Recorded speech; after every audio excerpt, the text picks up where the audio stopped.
Hi everyone, 여러분 안녕하세요. I'm 서미소랑 from FunPik, where we give you all the essential skills needed to reach your target TOPIK level. Now in Topic 2, question 20 is about choosing the main idea. And this question is paired with question number 19, which is about choosing a conjunctive adverb that best fills in the blank. The two questions are based on the same body of text. I'll show you what I mean. This is how it will look in the exam. One body of text, two questions, one about the topic and one about filling in the blank. Now today, we will be looking at the question about choosing the correct topic, this one. So let's zoom in on these two instructions. Now you might have noticed that the numbering is a little bit off here, but that is because in the past, the numbering was a little bit different, so just ignore the actual numbers for now. Let's zoom in on the two instructions. Instructions for both 21 and 22. 다음을 읽고 물음에 답하십시오. So, read the following and answer what is being asked. In other words, read the following and answer the questions.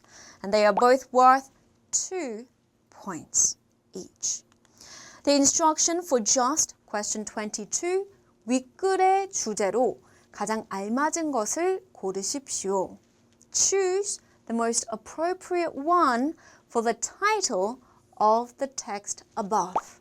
In other words, choose the most appropriate topic for the above text. All right.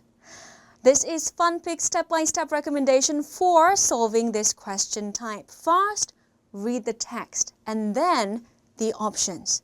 When you read the text, often the main idea is mentioned in the opening sentence, the closing sentence, or the sentence or sentences that begin with a conjunction. So pay particular attention to those sentences.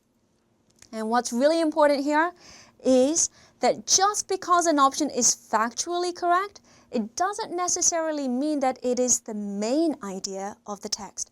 Remember, this is not asking you for the correct statement, it's asking you for the main idea.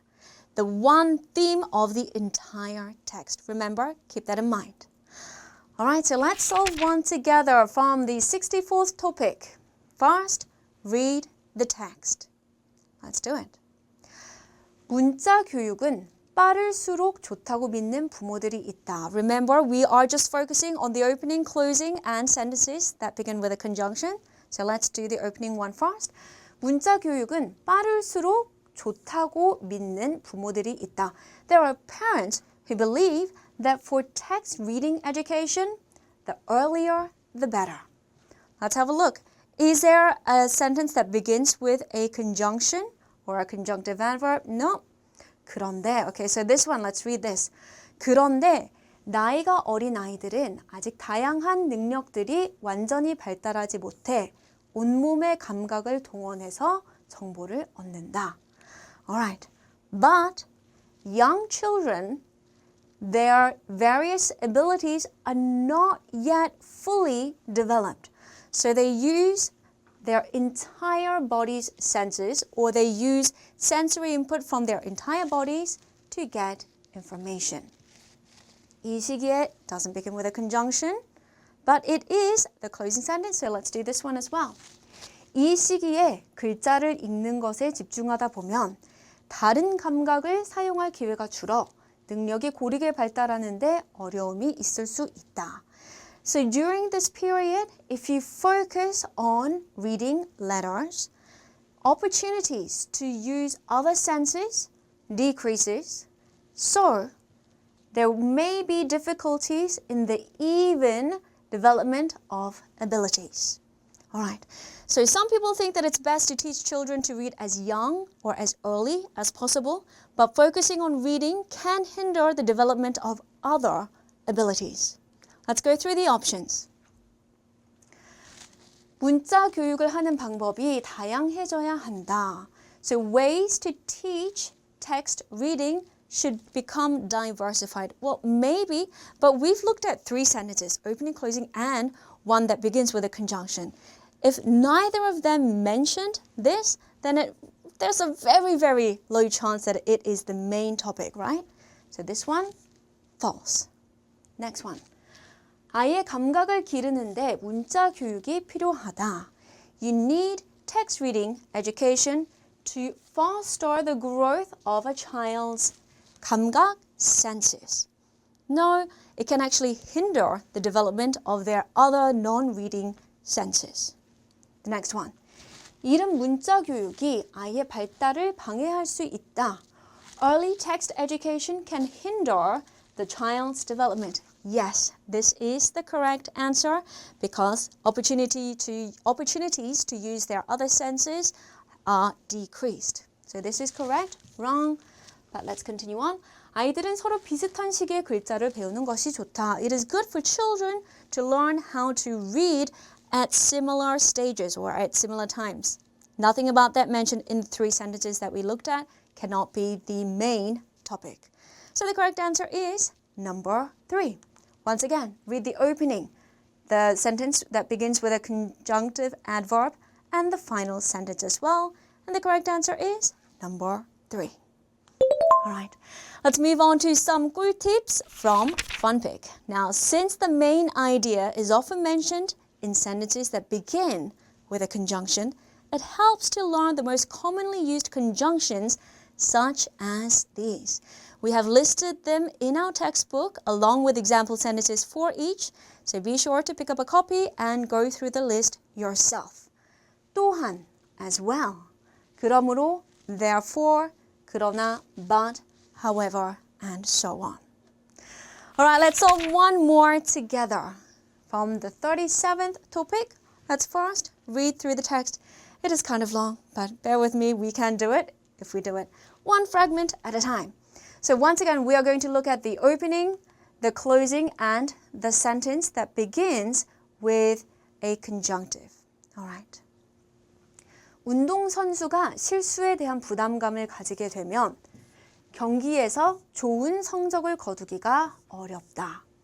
So, when an athlete gets scared of making mistakes, it is very difficult to have a good result in games. This one has a conjunction. 그렇기 때문에, therefore, 감독은 선수를 지도할 때 when the coaches or guides athletes 실수를 떠올리게 하는 직접적인 말을 입 밖에 내지 않아야 한다.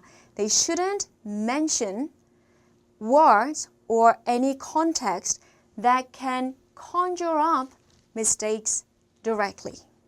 All right? And the final sentence. 그러므로 감독은 선수에게 넘어지지 말라는 말 대신에 중심을 잡고 스케이트를 타라고 주의를 주는 것이 좋다. Therefore, the coach should tell the athlete not to not fall, but instead they should guide them, saying you should skate by having balance. All right. So it is not good for athletes to be scared of making mistakes. So instead of directly mentioning mistakes and saying what they shouldn't do, coaches should talk about what they should do instead. It's about choosing your words carefully. Now let's go through the options.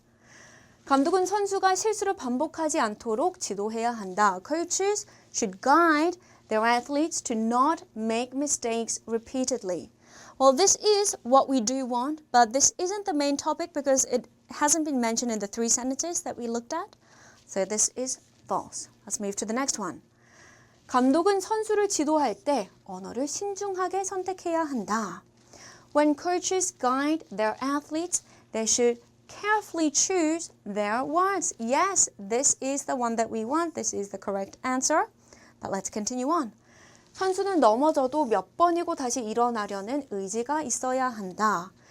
Athletes should have the will to get up repeatedly even after they fall. Yes, that is the fighting spirit, as they say, that we want, but it hasn't been mentioned in the 3 sentences, so this is not the main idea. Continuing on. 선수는 긍정적인 생각을 해서 경기에 대한 부담감을 없애야 한다. Athletes should think positively and get rid of pressures about the game. Yes, this is factually true. 부담감. But this is not the main idea. Just because a statement is factually correct, it does not necessarily mean that that is the main idea of the text. That's what I mean by don't get caught up in what is factually correct. We're looking for the main overarching theme of the text. All right, let's wrap up. Summary time. Question 20 is about choosing the most appropriate topic for the text. Here are your tips. Read the text fast and then the options. When you read the text, the main idea is mentioned in the opening sentence, the closing sentence, or the sentences that begin with a conjunction, so make sure that you pay special attention to those sentences. And as I kept saying over and over again, just because an option is factually correct, it doesn't necessarily mean that it is the main idea of the text. All right, let's see if you have really mastered this question type. Here is a question that you can try on your own. Please give it a go and tell me what you think the correct answer is in the comments section down below. And that's a wrap. See you next time. Bye-bye.